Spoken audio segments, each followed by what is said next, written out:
तर काल होता मिस्टरांचा बड्डे. लग्नानंतरचा हा पहिलाच वाढदिवस आहे की ज्याच्यामध्ये आम्ही दोघं सोबत आहोत. आणि त्यांना मी बड्डे गिफ्ट काय दिलं हे बघायचं असेल तर हा व्हिडिओ शेवटपर्यंत बघा. तर त्याच्या आदल्या दिवशीच मी एका जवळच्या बेकरीमध्ये गेले होते. तर म्हटलं त्यांच्यासाठी काहीतरी घेऊन येऊयात.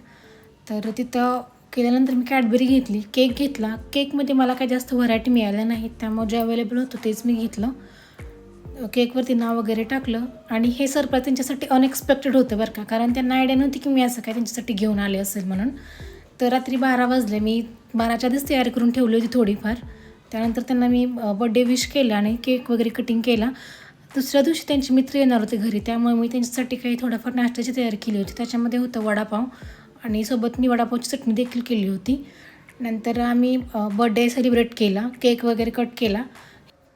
यांच्या मित्राने देखील केक आणला होता, तो तो केक कट केला, फोटोशूट झालं आणि नंतर आम्ही प्लेट्स भरायला तयारी चालू केली. शेजारच्या ताईंना बोलवलं होतं मी, त्यांचीही देखील हेल्प झाली मला.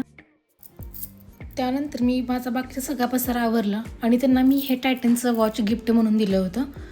तर कमेंटमध्ये नक्की सांगा तुम्हाला कसं वाटतंय. Thanks for watching. भेटूया नेक्स्ट ब्लॉगमध्ये. बाय.